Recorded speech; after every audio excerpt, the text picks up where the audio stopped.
everyone. It's been about 6 months since I last did an update video, so I thought I would do another.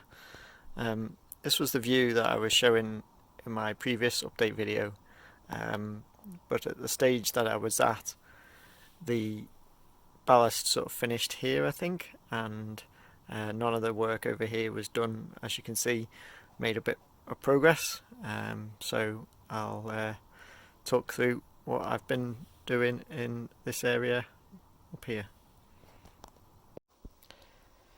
So I'm still working on various bits of the countryside section, but this is the signal box. So I've put the path in across, I've put the car park in, some electrical boxes alongside.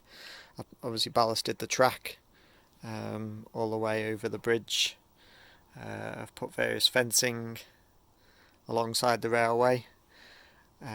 This fencing here is a scale model scenery kit, and right now I'm just working on trying to put the signal cables in for the semaphore signals I have. So if I can zoom in, you might just be able to see how fine that wire is, but just adds a little bit of extra detail, and obviously those will run to the semaphore signals. There's one on either side of the bridge.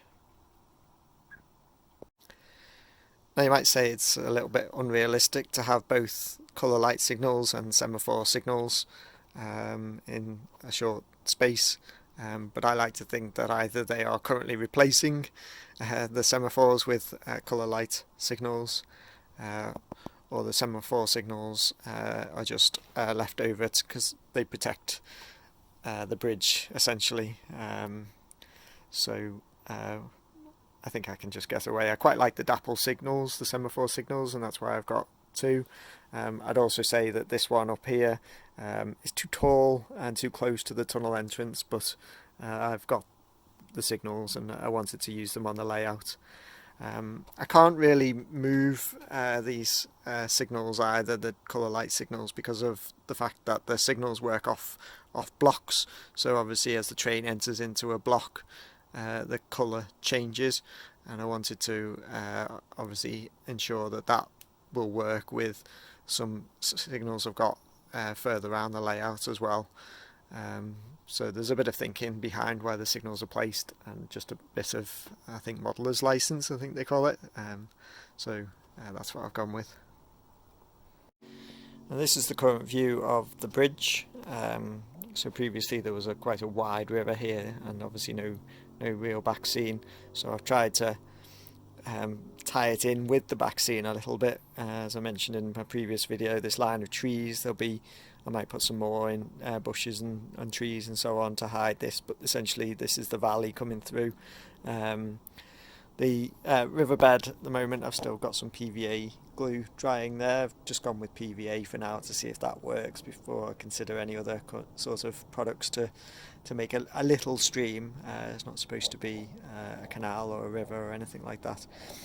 So I'll see how that works out. And the riverbed is just made from cat litter to make the stones obviously then painted. So we'll see how it works out. I haven't finished putting all the bushes and trees in yet. That's something I'm working on at the moment, so I'm just making some trees. I've just started to put some bushes in just to see where they would sit. I'm trying to work out where they're best to be placed. I understand that, you know, nature's a bit random in where things will grow, but certainly sometimes you place things and they look good and sometimes they don't. So I'm just trying to work out where things will go, so I may move some bits around. So as I may have mentioned, the fencing alongside the railway is a scale model scenery kit. The wires for the signals, the semaphore signals, that's West Hill Wagon Works, and there's also some Superelevation on this curve, which is also using the risers from West Hill Wagon Works, just because of the corner that as it goes over towards the bridge. I thought it looked quite good, just to put a camber on that curve.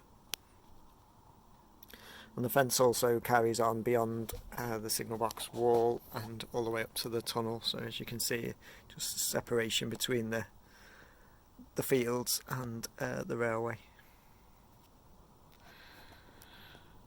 And as I also said before, I'm just trying to work out where, you know, some of the scenery, some of the bushes and trees would go. So I've put this hedge in. It's just placed at the moment. Just wondering if that fits correctly. And then I've got some trees that I haven't placed correctly. Just sat there, just wondering where to place them.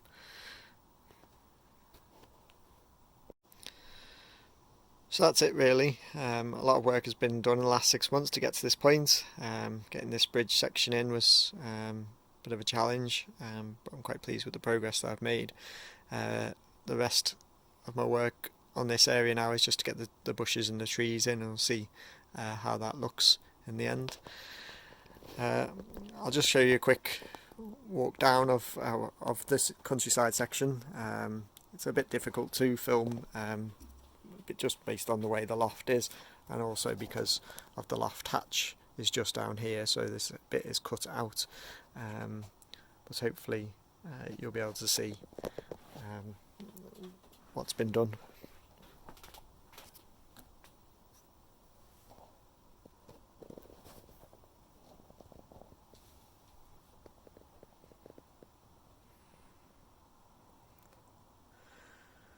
I think that's everything for now. Thanks for watching.